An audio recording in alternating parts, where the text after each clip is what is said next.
크고 흰 보좌와 그 위에 앉으신 이를 보니 땅과 하늘이 그 앞에서 피하여 간데 없더라.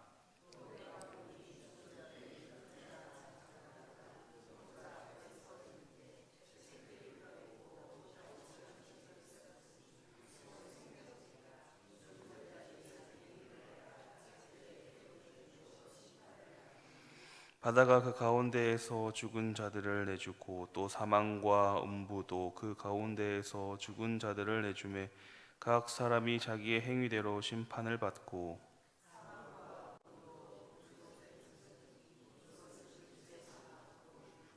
함께 보겠습니다. 누구든지 생명책에 기록되지 못한 자는 불못에 던져지더라.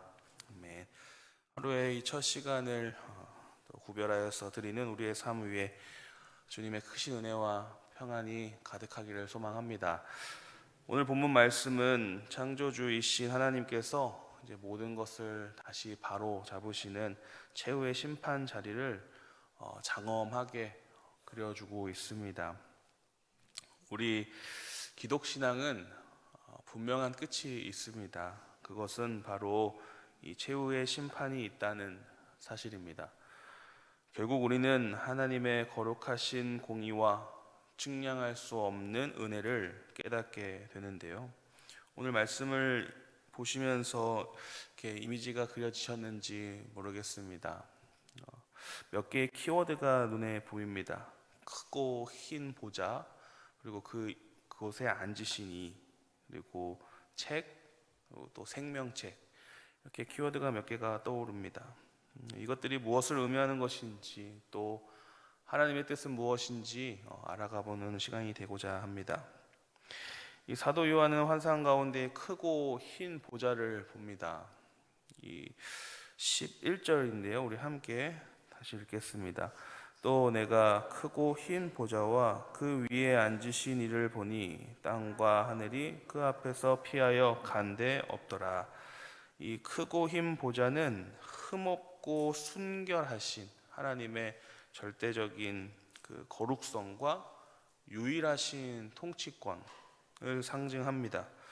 즉 온 우주에 대해서 절대 주권을 가지신 하나님께서 공의로 심판을 하신다라는 사실을 말씀하십니다. 그리고 땅과 하늘이 그 앞에서 피하여 간데 없다라고 말씀을 하시는데요. 이것은 이제 그 죄악에 물든 세상, 모든 만물들이 더 이상 존재할 필요가 없다라는 것을 이야기합니다. 더 이상 존재할 필요가 없기에 하나님께서 그것을 완전히 소멸시키셨다라는 의미입니다. 이 세상을 창조하신 창조주 하나님께서 이제는 심판하시는 심판자의 모습으로 우리에게 말씀으로 나타나 주십니다. 그리고 큰 자나 작은 자나 그 보좌 앞에 섰다라고 12절 보시면 말씀하시는데요. 이것은 모든 인류 전부를 의미합니다. 모두를 이야기를 합니다.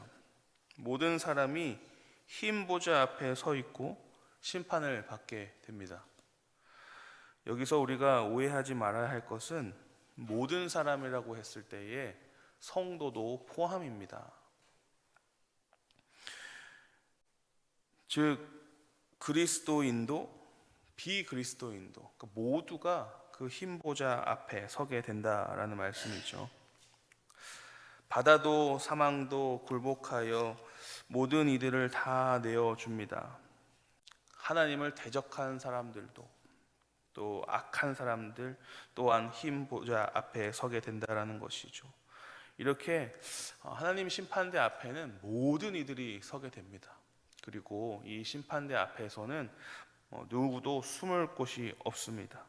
하나님의 이 절대 주권 앞에서는 모두가 무릎 꿇을 수밖에 없는 것이죠. 그렇게 모든 사람들이 흰 보좌 앞에 모여서 그 모인 사람들은 이제 어떻게 될까요? 우리 13절 함께 보겠습니다.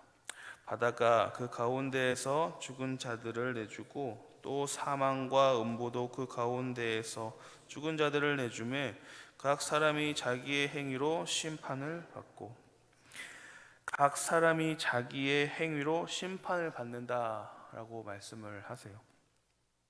하나님의 이 법정에서, 그 심판 앞에서 우리는 어떠한 교회 직분이나 또 집안의 가문이라든지 동료, 가진 것에 의해서 그 뒤에 숨을 수가 없습니다.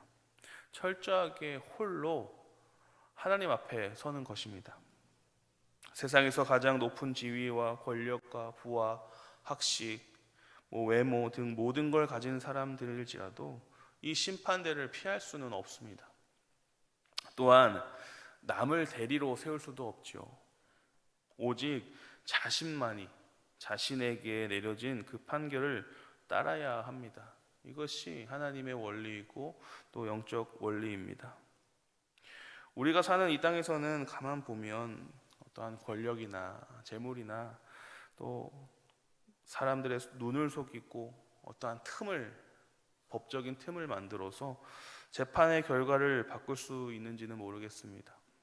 그러나 이 전능하신 하나님 앞에서는 그 어떤 것도 숨길 수가 없습니다. 왜 그럴까요? 그곳에는 우리의 모든 행위가 낱낱이 기록되어 있는 책이 펴져 있습니다. 우리의 행위에 책이 펴져져 있는데요, 아무도 모를 것이라고 생각했던 그 일들, 내가 행했던 모든 악한 일들, 죄된 일들이 모두 기록되어 있다라는 것이죠. 이 말씀을 보면서 우리는 자유할 수 있을까요? 일거수일투족이 낱낱이 책에 기록되어 있습니다. 한번 생각해 보세요. 우리가 자유할 수 있을까요? 남몰래 지은 죄들도 많지요. 입술로 지은 죄도 많습니다. 마음으로 지은 죄도 있고요. 행동으로 지은 죄도 있고요.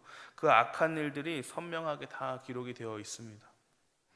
그래서 만약 행위의 그 책에 우리가 심판을 받는다면 그 결과는 처절한 절망뿐입니다. 그런데 여러분, 우리는 이 절망적일 것 같은 심판대 앞에서 놀라운 반전이 있다라는 것을 기억해야 합니다. 그 반전은 바로 생명책입니다.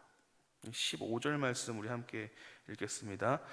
누구든지 생명책에 기록되지 못한 자는 불못에 던져지더라. 이 생명책에 기록되지 못한 자는 불못에 던져진다 말씀하십니다. 그러면 반대는 무엇인가요? 생명책에 기록된 자는 그 불못에 던져지지 않는 것이죠. 그들은 새 하늘과 새 땅의 축제에 참여하게 됩니다. 즉 구원을 받게 되는 것이죠. 심판의 자리에 서지 않는다라는 말이 아닙니다. 심판을 받는 자리에는 있습니다. 심판을 받고 판결을 받는데 그 자리에서 구원을 받습니다. 최고의 반전이 있지요. 생명책에 기록된 자는 이 땅에 살고는 있지만 본질상으로 하늘에 거하는 자들입니다. 그렇다면 여러분, 우리의 이름은 행위의 책에 있습니까? 생명책에 있습니까? 생명책에 기록됨을 믿습니다. 불못에 던져지는 것이 아니라 새 하늘과 새 땅에서 하나님을 찬양하는 우리들이 되기를 소망합니다. 우리의 이름이 어떻게 이 거룩한 생명책에 적혀 있을까요? 우리의 죄가 없어서일까요? 도덕적으로 훌륭해서입니까? 내 행위가 남들보다 나아서일까요? 모두 아니죠. 우리는 우리의 모습을 잘 알잖아요. 오직 창세전부터 우리를 택하신 하나님의 주권적인 사랑 때문입니다.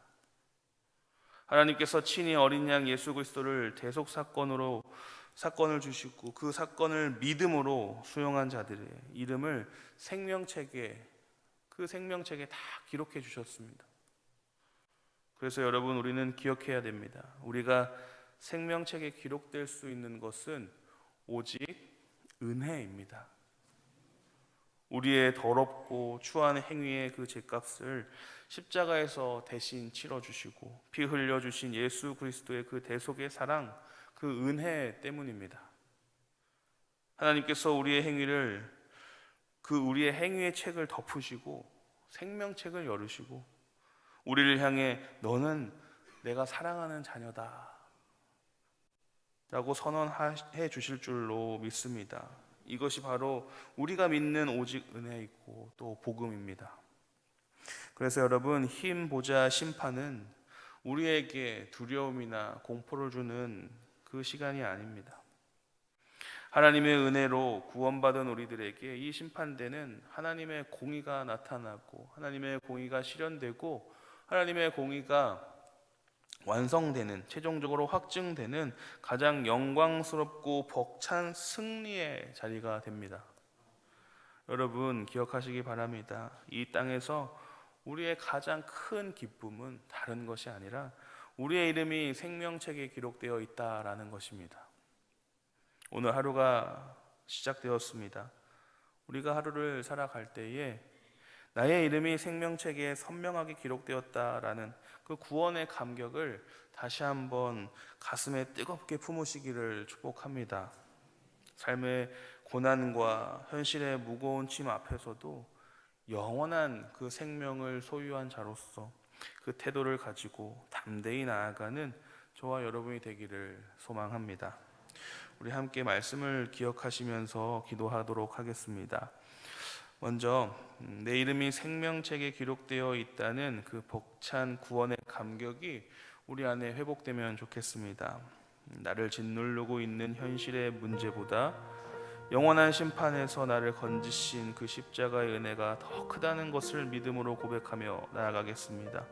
더불어 우리 주위에 있는 가족과 지인들이 아직도 생명책에 이름이 기록되지 못한 이들이 있다면 그들이 하나님을 인정하고 또 복음을 받아들이며 주님 앞에 돌아오는 구원의 역사가 일어나게 해달라고 우리 함께 합심하여 기도하겠습니다.